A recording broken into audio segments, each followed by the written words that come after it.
বাবরি মসজিদের জায়গায় যখন রাম মন্দির বানানোর কথা যখন ঘোষণা যখন দেওয়া হয়, আমরা অনিচ্ছা সত্ত্বেও সেই বিষয়টাকে মেনে নিয়েছি না মেনে নেইনি? বৃহত্তর স্বার্থে আমরা মেনে নিয়েছি যে আমরা প্রতিবাদ করিনি, আমরা সুপ্রিম কোর্টে আর মামলা করিনি, আমরা হাইকোর্টে আর মামলা করিনি। মামলা করলাম না কেন? আমরা প্রতিবাদ করলাম না কেন? সুপ্রিয় ভাই এবং বোন, ওলামায়ে কেরাম বুঝেছেন শান্তি শৃঙ্খলা যে একটা মসজিদকে নিয়ে যদি সার্বিকভাবে যুগ যুগ ধরে যদি রাজনীতি চলে, মানুষ যদি খুঁড়ো হয়, রক্তপাত হয়, তাহলে এ প্রয়োজন নেই।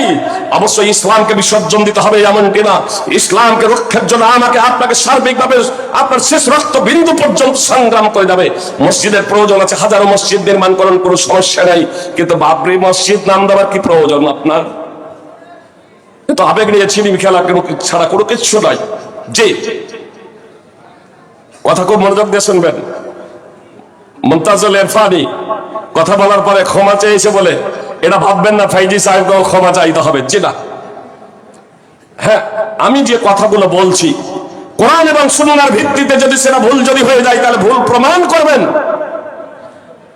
আমি সার্বিকভাবে সারেন্ডার হতে প্রস্তুত, কিন্তু আমি যে কথা বলছি তা যদি কোরআন এবং সুন্নাহর যদি অনুকূল হয়, সারা শুধু একজন কেন সারা পৃথিবীর মানুষ যদি একদিকে হয়ে যায়, তাহলে আমি আত্মসমর্পণ করতে প্রস্তুত না। তার কারণ আমি জানি মানুষের মৃত্যু নির্ধারিত সময় হবে, 1 সেকেন্ড আগেও না আর 1 সেকেন্ড পরেও না। সারা পৃথিবীর মানুষ যদি একটা দানা আমাকে বেশি খাওয়াবো মনে করে, এটা সম্ভব না।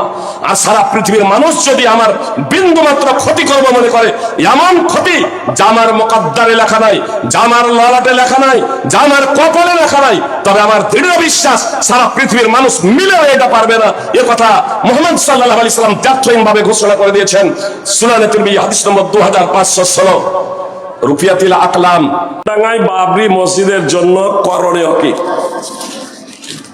বেলডাঙ্গার মানুষ বাবরি মসজিদ নাম দাও, আমি আপনাদের আগেই বললাম যে শান্তি শৃঙ্খলা বিঘ্নিত হবে,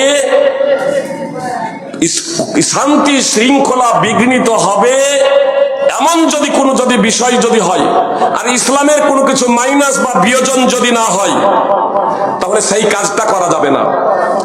রাসূলুল্লাহ শব্দটা মিটিয়ে দিলেন। দেখুন মুহাম্মদ সাল্লাল্লাহু আলাইহি সাল্লাম নিজ হাতে, জানছেন না কোথায় লেখা আছে, আলীকে বলছেন দেখিয়ে দাও, তাহলে আমাকে আমি মিটিয়ে দিই। মুহাম্মদ সাল্লাল্লাহু আলাইহি সাল্লাম মিটিয়ে দিলেন শান্তি শৃঙ্খলা বজায় রাখার লক্ষ্য এবং উদ্দেশ্যে।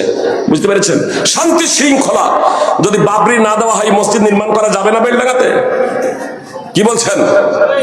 মসজিদ তো নির্মাণ হবে, কিন্তু প্রচলিত রাজনীতি করা যাবে না, কোটি কোটি টাকা পাওয়া যাবে না।